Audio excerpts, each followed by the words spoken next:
موضوع الدرس في إثبات القيامة سورة الحاقة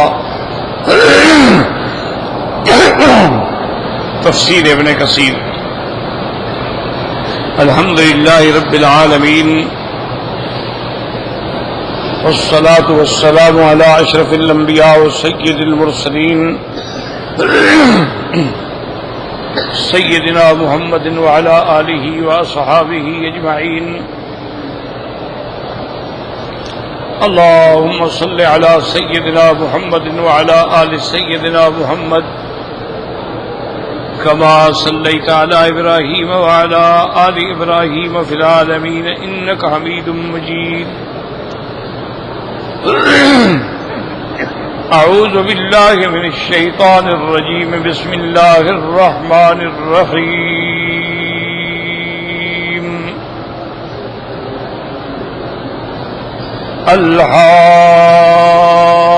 الحاقة ما الحاقة وما أدراك ما الحاقة. كذب ثمود وعاد بالقارعة فأما ثمود فأهلكوا بالطاغية وأما عاد فأهلكوا بريح صرصر عاتية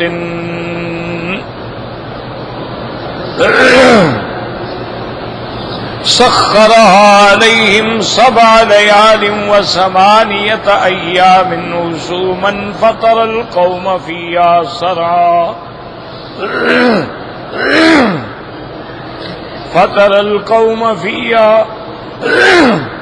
صرعى كأنهم أعجاز نخل خاوية فهل ترى لهم من باقية. وجاء فرعون ومن قبله والمؤتفكات بالخاطئة فعصوا رسول ربهم فأخذهم أخذة رابية. إنا لما طغى الماء حملناكم في الجارية لنجعلها لكم تذكرة وتعيها أذن واعية.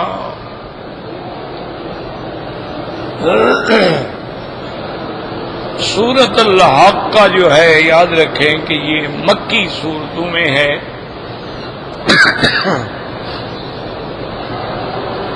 اور آسان بات یہ سمجھ لیں کہ جو صورتیں میرے آقا پہ رحمت دو جہاں پہ ہجرت سے پہلے اتری ہیں چاہے کسی جگہ بھی اترے وہ سب مکی ہیں.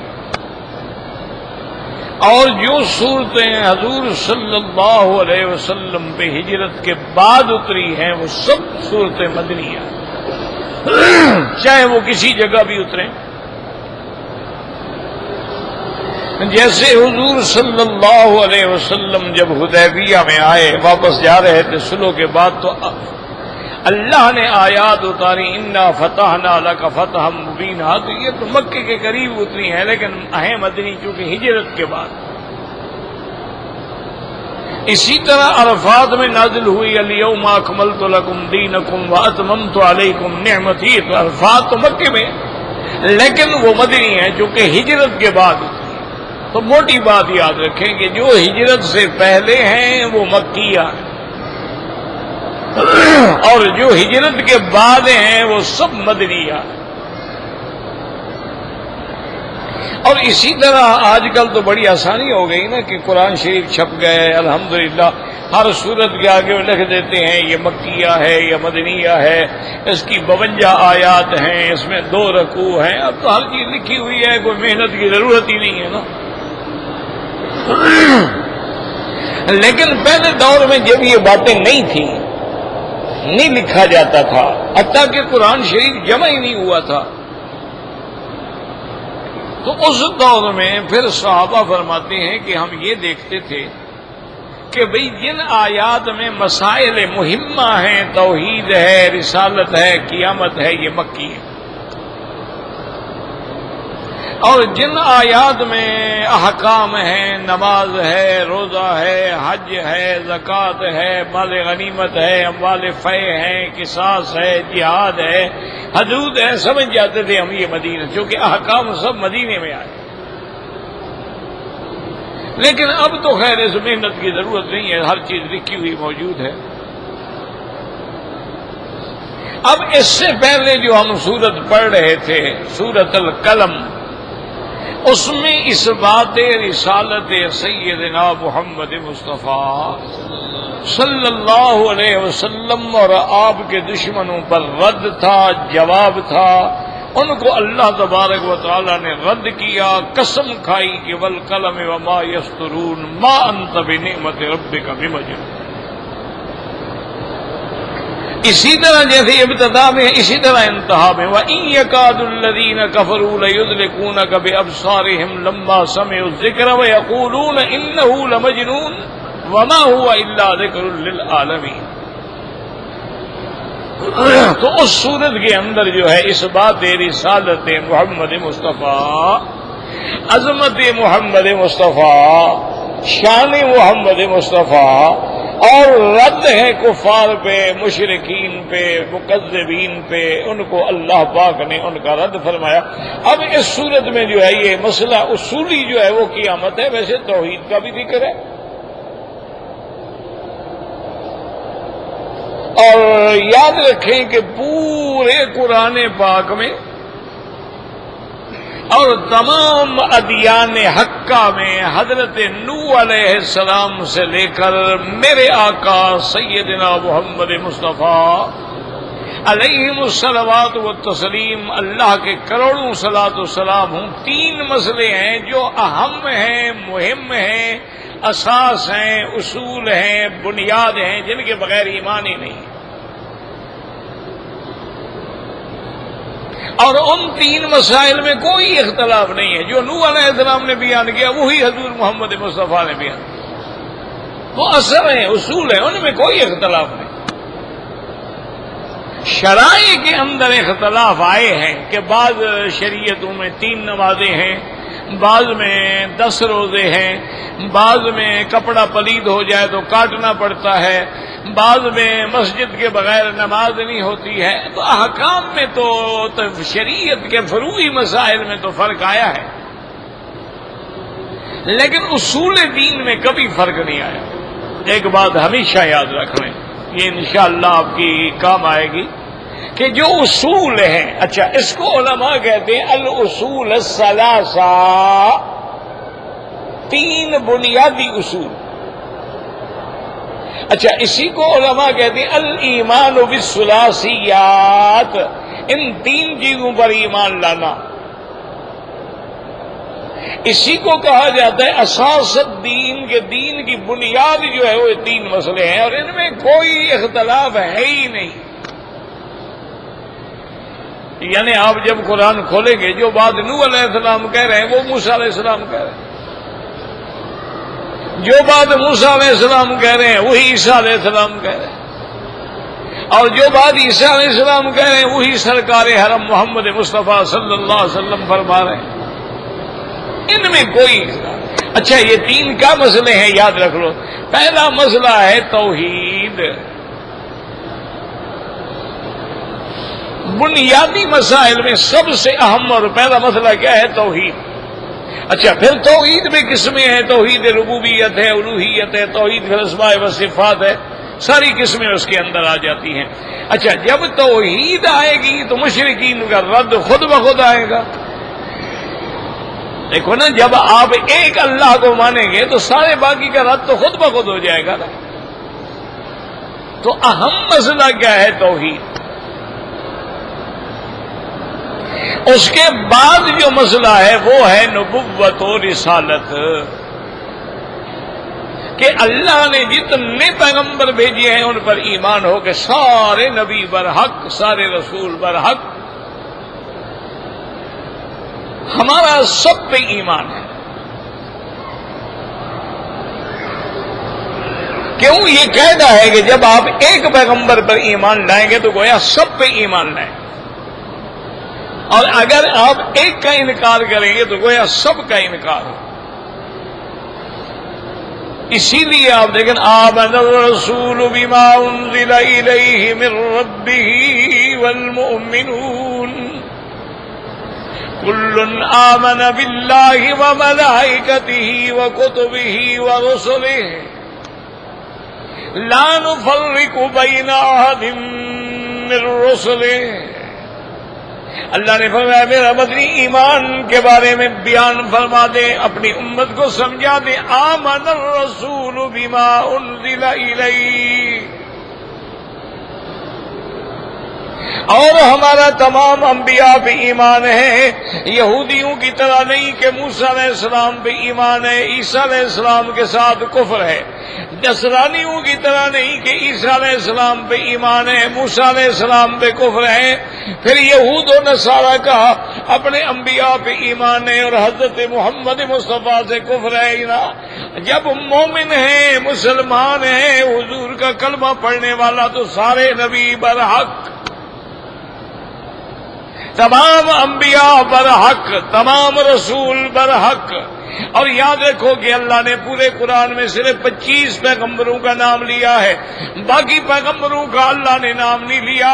اور صاف اپنے نبی کو فرما دیا کہ میرا مدنی ہم نے بعض پیغمبروں کے قصے بیان کیے ہیں، وَمِنْهُمْ مَن لَّمْ نَقْصُصْ عَلَيْكَ، اور بہت سارے پیغمبر ہیں جن کا ذکر ہم نے نہیں کیا ہے. مجموعی کہہ دیا ہے رُسُلًا مُبَشِّرِينَ وَمُنذِرِينَ. تمام انبیاء. اب یہ بھی یاد رکھ لیں، یہ لوگوں نے مشہور کیا ہوا 1,24,000 نبی آئے تھے، یہ کوئی حدیث میں نہیں ہے. کسی صحیح حدیث میں یہ بات نہیں ہے، نہ عدد ہے انبیاء کا، نہ قرآن میں ہے، اسرائیلی روایات میں ہے. البتہ حدیث پاک میں ہمیں یہ ملتا ہے کہ رسول جو ہیں وہ 313 ہیں. انبیاء کتنے ہیں اللہ جانتا ہے. اور یہ مسائل بھی یاد رکھتے جائیں. کل رسول نبی، ہر رسول جو ہے وہ نبی ہوتا ہے، لیکن ہر نبی جو ہے وہ رسول نہیں ہوتا. کیا مانا؟ موسیٰ علیہ السلام رسول ہے، رسول مانا صاحب شریعت، صاحب کتاب. آپ رسول بھی ہیں، نبی ہیں.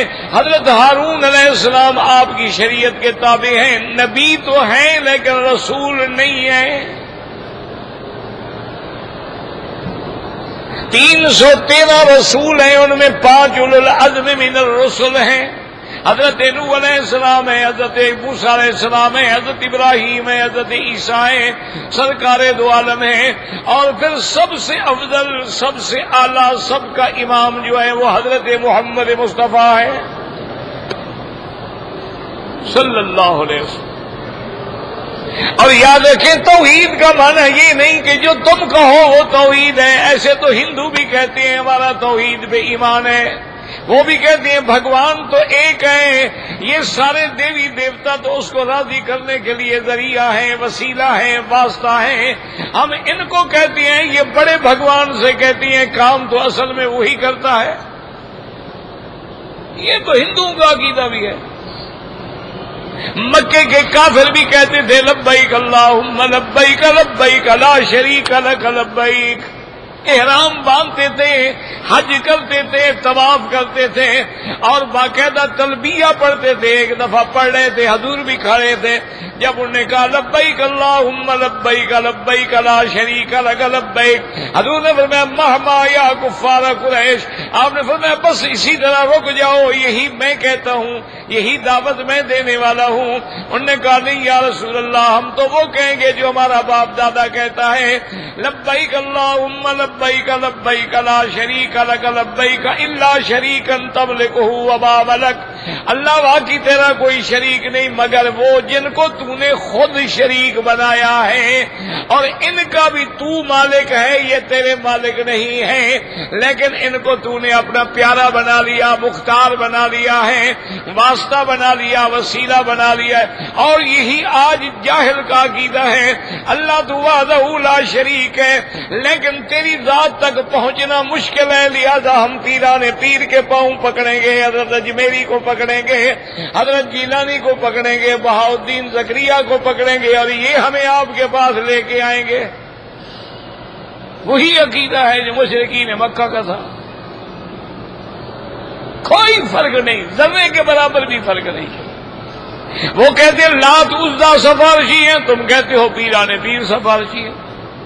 وہ کہتے تھے کہ منات ہے، اسراف ہے، لا الہ ہے، اور یہی حضرت نوح کے زمانے میں مشرک کہتے تھے ودن وسواعا ویغوث ویعوق ونسرا، یہ جو پانچ ہیں یہ ہمارے سفارشی ہیں۔ آج مسلمانوں نے بھی 5 تن پاک اور 5 پیر بنائے ہوئے ہیں۔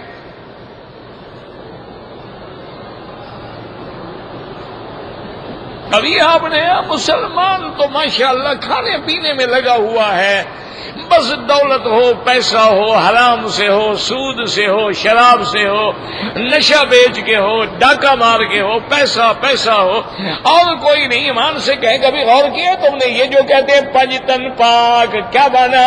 یعنی صرف یہ 5 پاک ہیں باقی سارے ناپاک؟ کبھی غور بھی کیا ہے تم نے؟ سننے اسے کیا غور کرنا ہے؟ شیعہ کو 12 امام یاد ہیں، اہل سنت والجماعت کو حضرت ابو بکر کا نام بھی نہیں آتا۔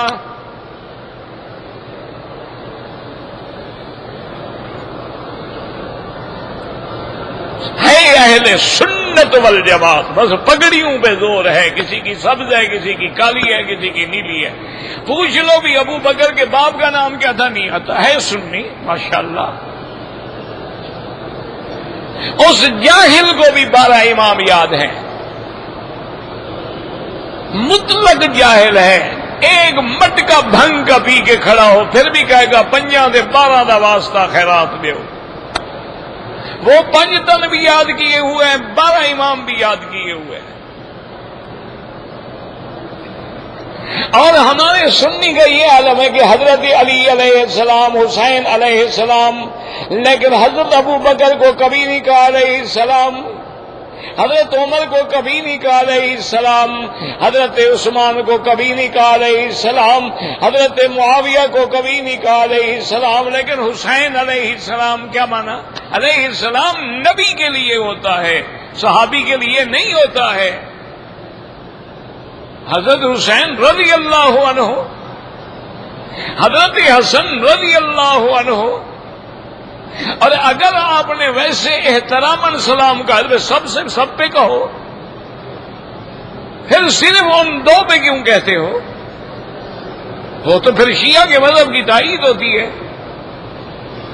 لیکن ان مسائل کا لوگوں کو ماشاءاللہ ان کو پتہ ہی نہیں ہے۔ یہ تو ماشاءاللہ عمرے پہ آئے ہیں، کسی کا احرام جہاز میں رہ گیا ہے، اور کوئی احرام باندھ کے آ گیا ماشاءاللہ بغیر وضو کے اس نے طواف کر دیا ہے، کسی نے حیض کی حالت میں عورت نے طواف ماشاءاللہ کر دیا ہے، کسی نے مروہ سے شروع کر دیا ہے، کسی نے جناب یہ ہے کہ بال جو ہے اسے چوٹی میں ٹک لگوا دیے ہیں، بس عمرہ ہو گیا، کاروبار ہے، پیکج ہے، دنیا کو بتائیں کہ عمرہ کر کے آئے ہیں ماشاءاللہ۔ یہ نہیں پتا کہ جاہل جیسے گیا تھا ویسے خالی آیا، کوئی عمرہ نہیں۔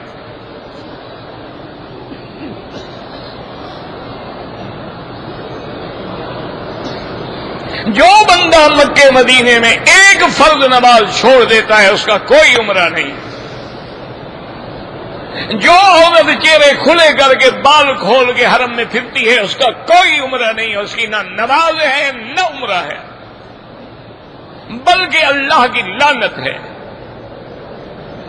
جو لوگ احرام باندھتے ہیں اور ناف کے نیچے چادر باندھتے ہیں، ناف نظر آ رہی ہے، نہ ان کی نماز ہے نہ عمرہ ہے، نہ آنے کا کوئی فائدہ ہے، وہ تو بلکہ مستحق لعنت ہے کہ الناظر والمنظور ملعونان۔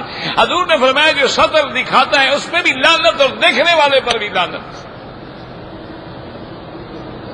کوئی نہیں، سامنے کھڑے رہیں گے. کسی حاجی میں ایسا بھائی چادر تو ٹھیک کر لو. اللہ کے بندے کیوں ہمیں بھی گناہ گار کر رہے ہو، خود بھی گناہ گار ہو رہے، عمرے پہ آئے ہوئے، کچھ تو خدا کا خوف کرو. اچھا جس نے کندھا نکالا ہوا ہے اس نے احرام جہاں سے باندھا وہیں سے کندھا نکال لیا. ماشاءاللہ. نماز پڑھ رہے کندھا نکالو، نماز مکروہ ہو جائے کندھا نکالو، کہ احرام باندھا ہوا ہے نا. یعنی کہ یہ حال ہو کیا عمرہ ہے، کیوں بلا وجہ یعنی اللہ کے ساتھ فریب فراڈ کر رہے ہو. یخادعون اللہ وہو خادعہم. اللہ فرماتے ہیں تم اللہ کو دھوکہ دینا چاہتے ہو. مشکل کیا ہے؟ عمرے سے آنے سے پہلے کتاب لے لو، 2 دفعہ پڑھ لو، سارے مسئلے ٹھیک ہو جائیں. مسئلہ کیا ہے؟ احرام باندھنا ہے، طواف کرنا، صفا مروہ دوڑنی، بال منڈانے. کون سی اس میں مشکلات ہیں؟ بے وضو طواف جائز نہیں، حیض والی عورت کا حرم میں آنا جائز نہیں. مشکل مسئلہ کیا ہے؟ لیکن پرواہ وہ تو یہ پیکج ہے نا جی. بڑے آدمی فخر سے کہتے ہیں جی ہمارا پیکج جو تھا نا جی ہمیں 5 اسٹار ہوٹل میں ٹھہرایا گیا ہے. مدینہ منورہ میں بھی ہمیں 5 اسٹار ہوٹل دیا گیا ہے. ماشاءاللہ 5 اسٹار کے لیے ہی آئی ہے. عمرے انشاءاللہ کچھ نہیں ہے. عمرے کے بجائے بھی انشاءاللہ آگے قیامت میں بھی سٹار ہی ملیں گے، فکر نہ کرو. انا للہ و انا الیہ. اس لیے کس بات کو ان کے سامنے رویا جائے. یاد رکھو پہلا مسئلہ توحید ہے، اور توحید وہ ہے جو سمجھایا محمد الرسول اللہ نے صلی اللہ. نہیں کہ تم توحید کا اپنا معنی کرو، ہر آدمی اپنی اپنی توحید کا معنی بنا رہے. نا حضور نے جو توحید سکھائی کہ لا الہ الا اللہ محمد الرسول اللہ، کوئی معبود برحق نہیں مگر اللہ، اور جمیع انواع عبادت جتنی ہے صرف اللہ کے لیے ہے. نماز عبادت ہے، رکوع عبادت ہے، سجدہ عبادت ہے، دعا عبادت ہے، نظر عبادت ہے، نیاز عبادت ہے، منت منوتی ہے صرف اللہ کے لیے. غیر کے لیے کرے گا مشرک. سیدھی بات.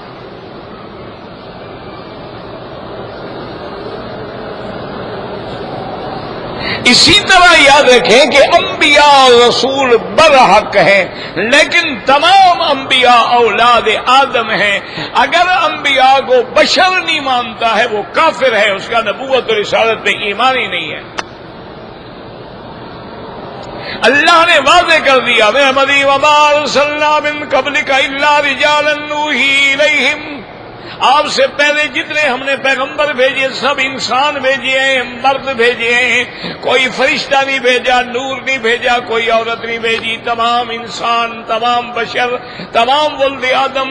حضور نے وضاحت فرما دی کلکم بنو آدم و آدم من تراب.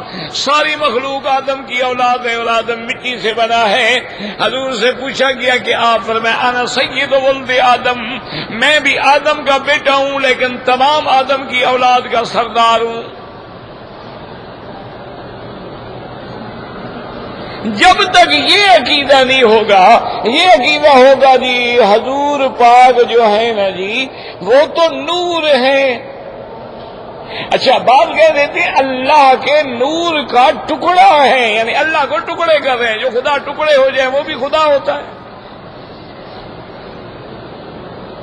اچھا کچھ کہتی ہیں جناب ظاہر میں لباس بشریت ہے، اندر سے نور ہے.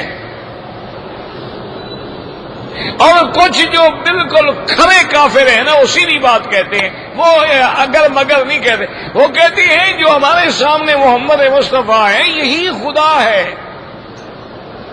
جو مستوی تھا عرش پہ خدا ہو کر اتر پڑا ہے مدینے میں مصطفیٰ ہو کر. انہوں نے کہا اوپر خدا تھا نیچے آیا تو مصطفیٰ ہو گیا. اور کھری بات کرتے ہیں.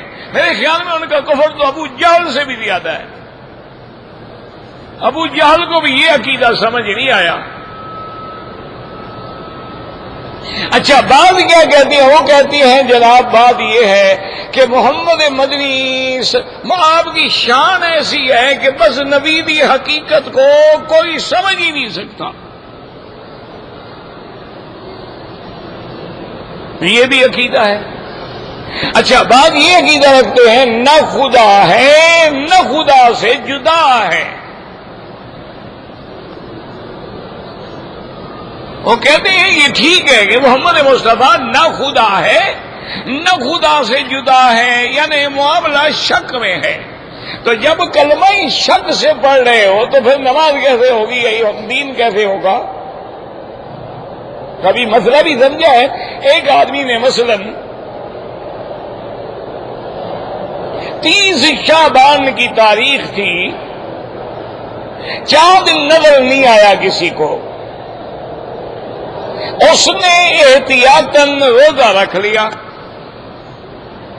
انہوں نے کہا بھائی خبر تو کوئی نہیں آئی لیکن ہو سکتا ہے آج رمضان ہو.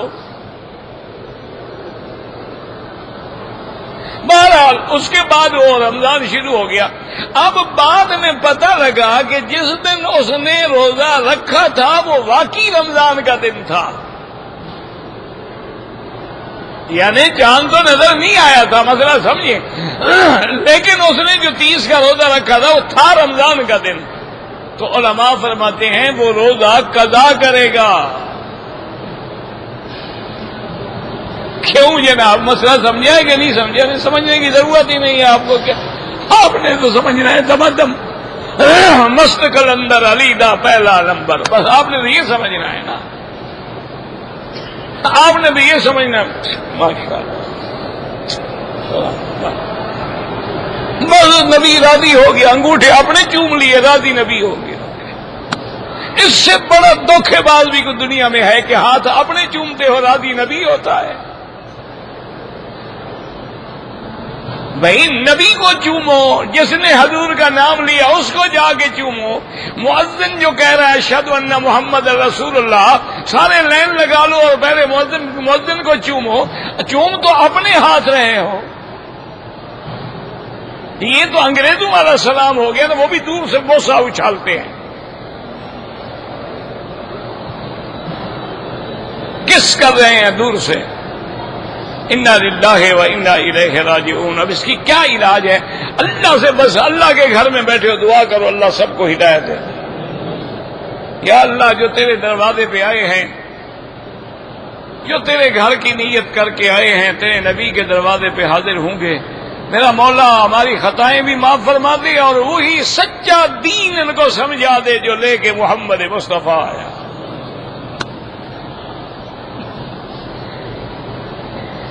تو اس لیے ہمیشہ یاد رکھیں، مسئلہ سمجھو کہ اس نے جو روزہ رکھا تھا وہ رمضان تھا، لیکن فقہا نے سب نے لکھا ہے کہ وہ روزہ قضا کرے. بھائی وہ تو روزہ رکھ چکا ہے بیچارہ، کیوں قضا؟ انہوں نے کہا جب رکھا تھا تو شک تھا، نیت پکی نہیں تھی رمضان کی. جب شک کی نیت سے روزہ رکھا تو رمضان کا ادا ہی نہیں ہوا. اس کو تو شک تھا کہ رمضان ہے یا نہیں ہے، تو پھر رمضان تو نہ ہوا، اس کا روزہ کیسے ہو گیا؟ چاہے وہ رمضان تھا لیکن اس کی نیت میں شک. تو جس کے خود کلمے میں شک ہے کہ یہ نبی ہے، خدا ہے یا خدا نہیں لیکن خدا سے جدا بھی نہیں، یا اس کی حقیقت کا بھی ہمیں پتہ نہیں ہے، تو پھر کلمہ کس بات کا پڑھ رہے ہو؟ جب نبی پاک کی حقیقت کا بھی تمہیں پتہ نہیں ہے تو کلمہ کس کا پڑھتے ہو؟ اور اگر نبی خدا ہے تو لا الہ الا اللہ میں داخل ہو گیا، پھر محمد رسول اللہ کون ہے؟ وہ تو خدا ہے.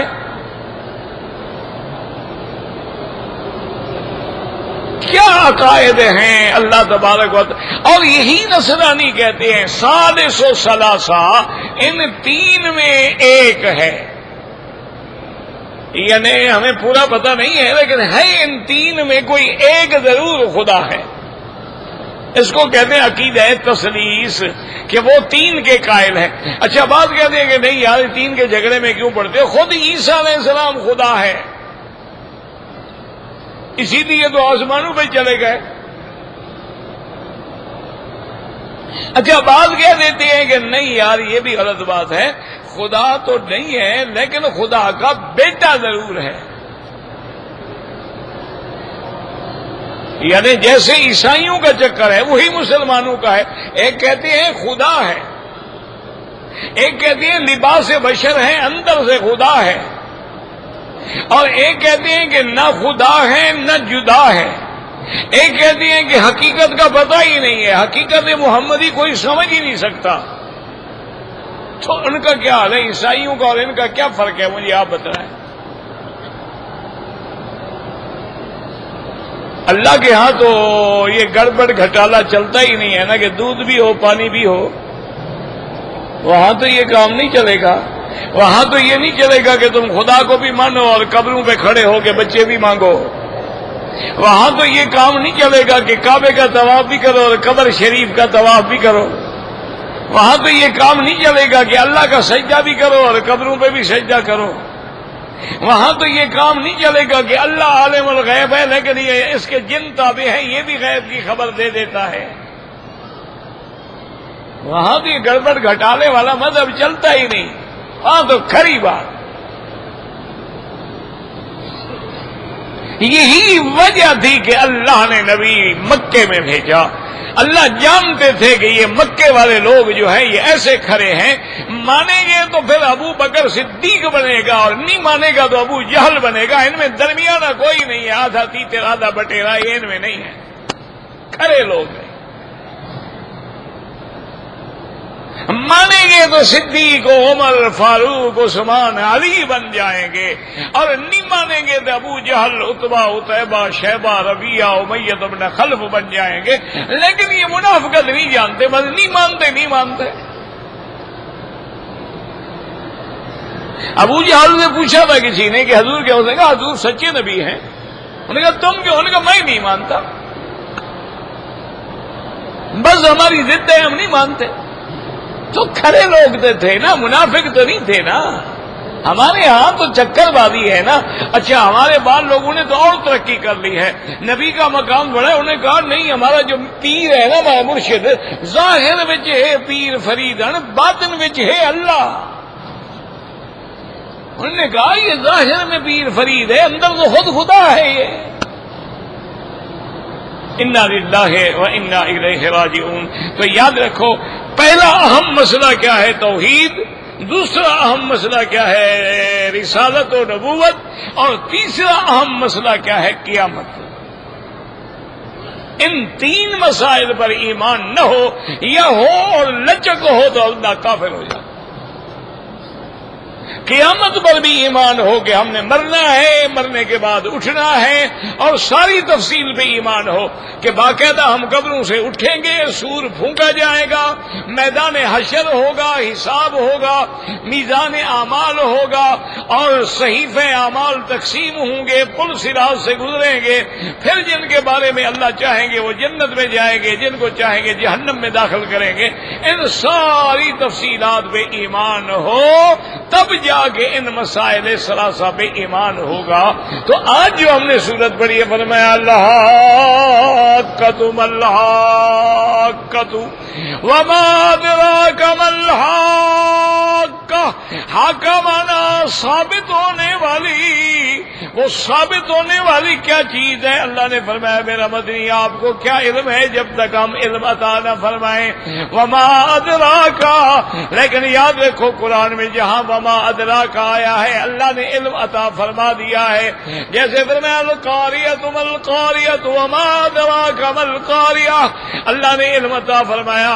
اور جہاں لفظ آیا وما یدریک، اللہ نے وہاں اپنے پیغمبر کو بھی علم عطا نہیں فرمایا۔ وما یدریک لعلہ یزکا او یذکر فتنفعہ الذکریٰ۔ اس لیے حضرت ابن عباس فرماتے ہیں کل ما فی القرآن ما ادراک اعلمہ اللہ وما یدریک ان اللہ توانہ۔ جہاں جہاں اللہ نے فرمایا وما ادراک، اللہ نے بتلا دیا۔ اب یہ قیامت کا نام ہے الحاقۃ، اسی طرح قیامت کا نام ہے القاریۃ ما القاریۃ وما ادراک ما القاریۃ۔ اسی طرح قیامت کا نام ہے ان الساعۃ آتیۃ لا ریب فیہا۔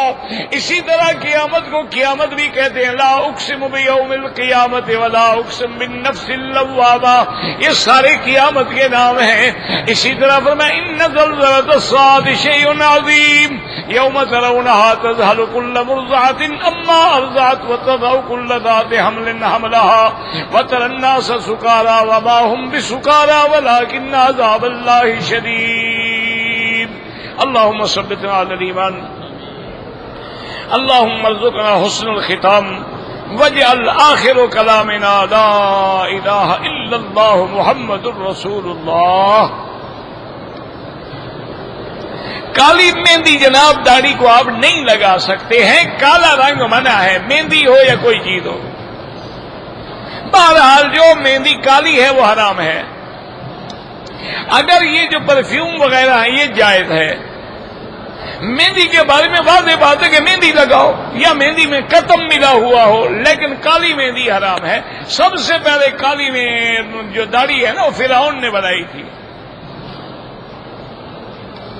اچھا تم کالی داڑھی بنا کے کس کو دھوکہ دینا چاہتے ہو؟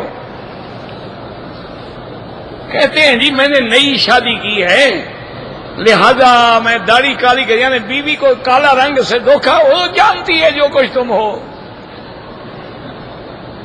وہ تمہارا اندر پر انجر بنجر تو دیکھ چکی ہے، پھر کالی داڑھی ہو یا نیلی داڑھی ہو کیا فرق پڑے گا؟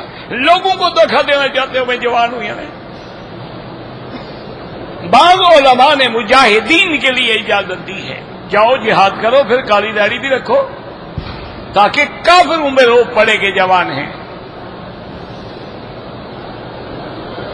اگر عورت ہوٹل میں نواز کو اس کو وہاں بھی 1 لاکھ ملے گا۔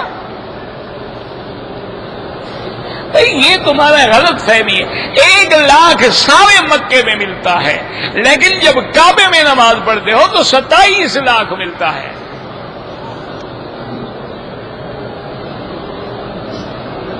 حرم شریف میں افضل نفلی عبادت میں طواف ہے، اس کے بعد نفل ہے، پھر تلاوت قرآن ہے۔ اگر عورت کو احرام باندھا اور حیض آ گیا، طواف قدوم کس بات کا؟ طواف قدوم تو حج میں ہوتا ہے، اس کے یہ بھی پتہ نہیں کہ عمرے میں کیا طواف قدوم ہے۔ حیض آ گیا ہوٹل میں بیٹھی رہے، جب دن پورے ہو جائیں، تسلی ہو جائے، پاک ہو جائے، غسل کرے، اپنا عمرہ پورا کرے۔ طواف قدوم کی پڑی ہوئی عورت حیض میں ہے، مسجد میں داخل نہیں ہو سکتی، طواف قدوم، اور شریف آدمی طواف قدوم حج میں ہوتا ہے۔ خدا کے لیے کو مسئلے پڑھا کرو۔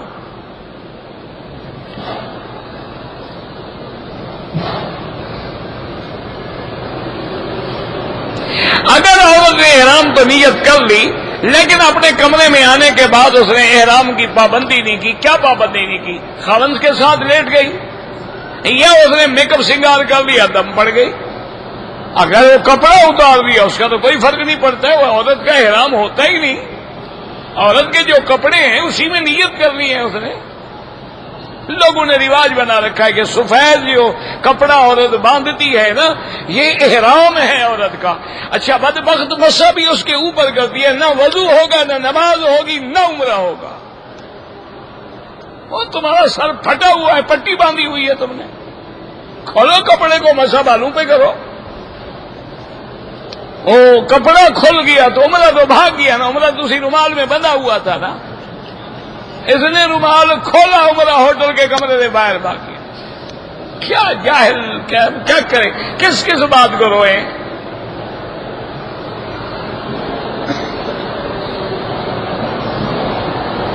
میری بہن چھت پہ کپڑے سکھانے کے لیے گئی تھی، کچھ آوازیں سنی تھی، کچھ بھی نہیں، ایسے وہم ہے، وہم کا کوئی علاج ہے؟ کوئی علاج نہیں، ویسے آخری صورتیں پڑھ کے دم کرو ٹھیک ہو جائے گی۔ زندہ انسان اپنا عمرہ خود کرے۔ اگر آپ 15 دن سے کم رہتے ہیں، 10 دن 8 دن نماز قصر پڑھیں گے۔ اگر احرام کی حالت میں منہ پہ کپڑا لگ جائے کچھ بھی نہیں ہوتا۔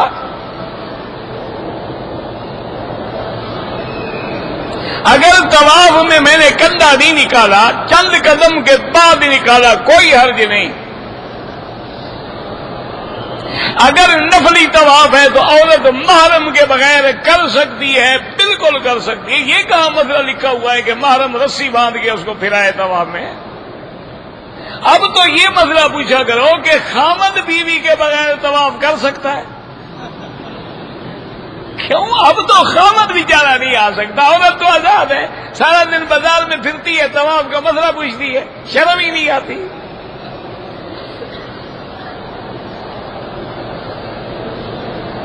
ہر طواف طواف کے بعد 2 رکعت واجب الطواف ہے، ہر حال میں پڑھنا ہے۔ مکروہ اوقات میں احناف کے نزدیک، حنفی مسلک میں نہ پڑھے، یہاں کے امام کا فتویٰ ہے کہ ہر وقت جائز ہے۔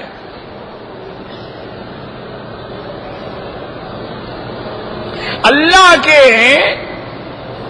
نام کا ورد،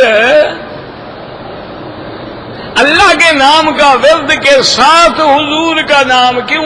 وہ تو اللہ کے نام الگ ہے، حضور کے نام الگ ہے، ملانے میں یعنی تمہیں جب تک شرک نہ کرو تمہیں اللہ کے نام کا ذکر بھی نہیں آتا، کیسے ملاؤ گے؟ یعنی یا اللہ یا محمد یا اللہ تو شرک ہو گیا، یا اللہ یا رسول شرک ہو گیا، یا نبی شرک ہو گیا، یا جبرائیل شرک ہو گیا، یا عبد القادر جیلانی شرک ہو گیا، یا معین الدین اجمیری شرک۔ شرک یہی تو ہوتا ہے، شرکوں کو دم ہوتی ہے۔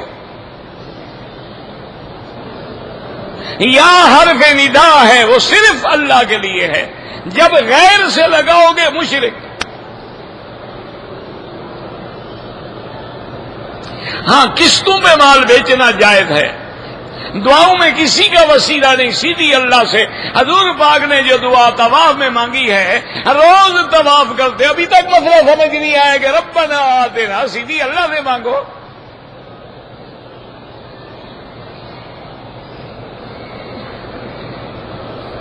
اگر ہم مزید عمرہ کرنا چاہیں تو مسجد عائشہ سے جا کے احرام باندھیں، یا جیرانہ سے جا کے احرام باندھیں، عرفات سے جا کے باندھیں، جدہ سے جا کے باندھیں، حدیبیہ یعنی حد حرم سے باہر جا کے احرام باندھیں۔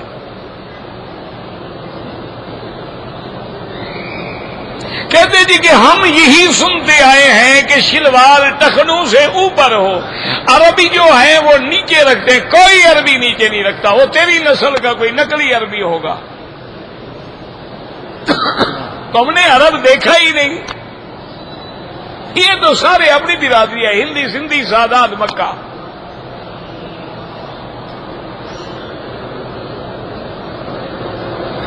میلاد النبی بدعت ہے، کھری بدعت ہے، کیونکہ 1400 سال میں صحابہ نے نہیں کیا، اہل بیت نے نہیں کیا، بدعت ہے، قرآن میں نہیں، حدیث میں نہیں۔ زمزم پینا جو ہے بیٹھ کے پینا چاہیے، اگر کھڑے ہو کے پی لے تو گناہ نہیں ہوگا۔ یہ کوئی مسئلہ نہیں کہ زمزم آئے تو کھڑے ہو جاؤ، لیکن عادت ہے نا جی، تعزیہ آئے تو کھڑے ہو جاؤ، زمزم آئے تو کھڑے ہو جاؤ، پیر آئے تو کھڑے ہو جاؤ۔ ہمیں تو کھڑے ہونے کی عادت ہے نا، کھڑنا ہے یا پڑھنا ہے، سجدہ کرنا ہے نہیں۔ زمزم کا اتنا احترام ہے، داڑھی روز منڈوا رہے ہو مکے میں، مدینہ منورہ میں جا کے صلاۃ و سلام بھی پڑھ رہے ہو، رستے بھی پھروا رہے ہو، فائدہ جانے کا مدینہ شریف؟ مجھے آپ سمجھائیں کیا فائدہ ہے؟ یعنی حضور کے مخالف چہرہ بنا کے وہاں جانا چاہتے ہو روضہ مبارک پہ، اس سے بہتر ہے نہ جاؤ۔ مزید اللہ کا قہر کو تو دعوت نہ دو کہ یا رسول اللہ مجھے تیری شکل پسند نہیں، میں اس لیے انگریزوں کی شکل بنا کے آیا ہوں، نہ جائے، اس سے بہتر ہے کم از کم ادب کرو، اتنا ادب تو ہو کہ سامنے نہ جاؤ۔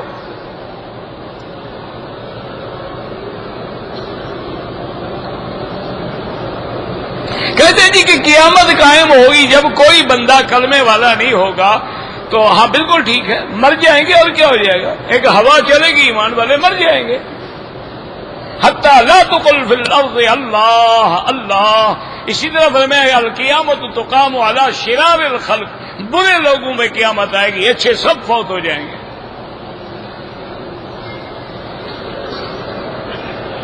عصر کے بعد طواف کیا، 2 رکعت مغرب کے بعد پڑھیں۔ میں نے عمرہ کیا مسجد عائشہ سے، طواف بھی میں نے کر لیا، لیکن صفا دوڑنے جا رہا تھا تو یاد آیا کہ میں نے انڈر ویئر پہنا ہوا ہے، دم ادا کریں جناب، انشاءاللہ آئندہ نہیں بھولے گا۔ تم چادریں باندھتے رہے، تمہیں انڈر ویئر نظر نہیں آیا؟ کوئی خاص اینک لگائی ہوئی تھی آپ نے؟ اب ایک بکری دم تو مجال ہے کہ پھر تم سے غلطی ہو، اس لیے اسلام نے سزا رکھی ہے نا۔ ایک آدمی نے احرام باندھا، سوئی لگا دی، بہرحال خیرات کر دے، دم تو نہیں پڑتا لیکن ناجائز ہے سوئی لگانا۔ یہ کل شریف، ساتواں شریف، یہ مولوی شریف کا مسئلہ ہے، شریعت شریف کا کوئی مسئلہ نہیں۔ کھانا بھی حرام ہے، کھلانا بھی حرام ہے، لیکن مولوی نے کہیں سے تو کھانا ہے نا۔ ہمارے گاؤں میں ایک لڑکی فوت ہوئی ہے، پتہ نہیں اس نے خودکشی کی ہے یا اس کو کسی نے مارا ہے، بہرحال اللہ تبارک و تعالیٰ تو جانتے ہیں نا، جو ہوگا اللہ حق فرمائیں گے۔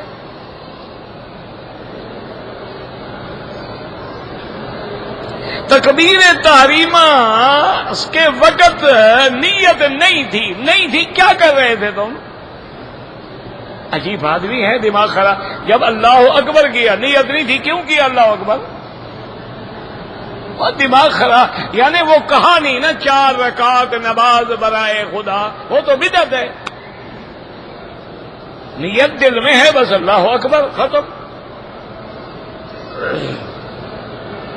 سرکار دو عالم نے کبھی سبز پگڑی نہیں باندھی، سرکار دو عالم نے کبھی بغیر ٹوپی یا پگڑی کے نماز نہ پڑھی ہے نہ پڑھائی ہے۔ اگر وضو میں 2-3 بال ٹوٹ گئے کچھ بھی نہیں ہوتا ہے۔ کہتے جی کہ میں نے عمرے کا طواف کیا، چونکہ اوقات مکروہ تھے، میں نے 2 رکعت نہیں پڑھی، میں بھول گیا، مجھے دوسرے دن یاد آیا، کوئی بات نہیں، دوسرے دن پڑھ لو، 10 دن کے بعد بھی یاد آئے پڑھ لو، کوئی مسئلہ نہیں۔ انگوٹھی پہننا تو سنت ہے، لیکن پتھر کوئی بھی ہو۔ اب 2 مسائل ہیں، انگوٹھی تو خیر اتفاق مسئلہ ہے کہ سنت ہے، حضور نے جو پہنی تو سنت ہو گئی، بات ختم ہو گئی۔ اب مسئلہ یہ ہے کہ بعض علماء اور محدثین فرماتے ہیں کہ سرکار دو عالم کی جو انگوٹھی مبارک تھی، وہ انگوٹھی بھی تھی اور مہر بھی تھی، اسی پہ لکھا ہوا تھا محمد رسول اللہ، یعنی محمد رسول اللہ۔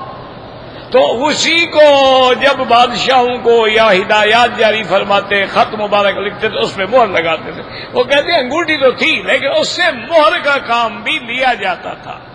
اور ایک حدیث مبارک میں ہے کہ فِسُّهُ حَبَشِيٌّ، حضور کی انگوٹھی کا نگینہ جو ہے وہ حبش کے علاقے کا تھا، تو اس سے معلوم ہوا کہ نگینہ پہننا بھی ثابت ہے۔ اور بعض علماء فرماتے ہیں کہ فِسُّهُ حَبَشِيٌّ کا معنی یہ ہے انگوٹھی کی طرز جو ہے وہ حبشہ والوں کی طرز کی پر بنی ہوئی تھی۔ بہرحال کوئی بھی پتھر پہنے، عقیق پہنے، کچھ پہنے، لیکن اس عقیدے کے ساتھ کہ یہ نہ نفع دیتے ہیں نہ نقصان دیتے ہیں۔ یہ جو جاہلوں کے عقیدے ہیں نا کہ جی تمہاری پیدائش کون سی ہے، تمہارا سٹار کون سا ہے، تمہیں فلاں پتھر فائدہ دے گا، وہ خود بھیک مانگ رہے ہیں بتانے والے۔ ان کو نہ راز، کوئی پتھر بھی راز نہیں آتا بدبختوں کو۔ سڑک میں بیٹھے ہیں 10 روپے دے کے قسمت کا حال بتاتے ہیں، تم اپنی قسمت تو ٹھیک کرو بدبخت۔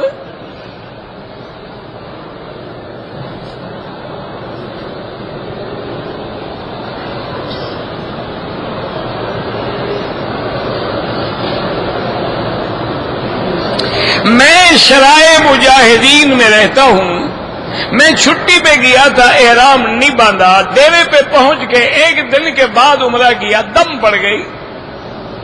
شرائع مجاہدین حرم کے اندر ہے، تو گویا ہم باہر سے جب آئے تو سیدھے حرم آ رہے ہیں۔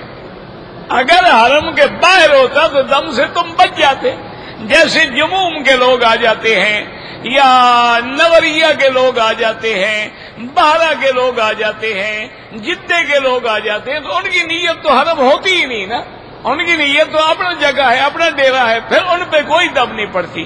لیکن جو میقات سے چل کے سیدھا حرم آ رہا ہے، اگر احرام نہیں باندھے گا، عمرہ نہیں کرے گا، تو عمرہ بھی کرے اور دم بھی ادا کرے۔ ربنا تقبل منا انك انت السميع العليم وتب علينا انك انت التواب الرحيم اللهم ثبتنا على الايمان اللهم صرف قلوبنا الى طاعتك اللهم نور وجوهنا بنور الايمان نور قلوبنا بنور العرفان اللهم ارزقنا علوم الاحاديث والقرآن۔ یا اللہ عالم اسلام کی عزت و غلبے کا فیصلہ فرما، یا اللہ بیماروں کو شفا عطا فرما، یا اللہ بے حیاؤں کو حیا عطا فرما، بے دینوں کو دین عطا فرما، بے اولادوں کو اولاد عطا فرما، جن کی اولادیں ہیں ان کو صالح بنا، جن کے گھروں میں لڑکیاں ہیں ان کو خیر کے رشتے نصیب فرما یا اللہ جو تیرے دروازے پہ عمرے پہ آ رہے ہیں سب کی حاضری منظور فرما سب کو صحیح عقیدہ نصیب فرما سب کو حضور کا شہدائی بنا سب کو توحید کا فدائی بنا سب کو سنت پہ چلنے والا بنا سب کو بدعت سے نفرت کرنے والا بنا یا اللہ ہمیں مانگنا بھی نہیں آتا بغیر مانگے عطا فرما یا الہ العالمین تمام عالم اسلام کی حفاظت فرما یا اللہ حرمین الشریفین اور بلد الامین کو قیامت تک ہر فتنے سے محفوظ فرما یا اللہ مسلمان کشمیر میں ہیں ہندوستان میں ہیں گجرات میں ہیں اراکان میں ہیں بنگلہ دیش میں ہیں پاکستان میں ہیں افغان میں ہیں جس بر میں ہیں بحر میں ہیں ہوا میں ہیں فضا میں ہیں ان کی جان مال آبرو عزت کی حفاظت فرما یا الہ العالمین یا ارحم الراحمین لا تردنا عن بابك خائبین لا تجعلنا من القانتین اشفنا واشف مرضانا ومرضى المسلمین ربنا آتنا في الدنيا حسنة وفي الآخرة حسنة فقنا عذاب النار سبحان ربك رب العزة عما يصفون وسلام على المرسلين والحمد لله رب العالمين اللهم صل على سيدنا محمد وعلى آل سيدنا محمد كما صليت على إبراهيم وعلى آل إبراهيم في العالمين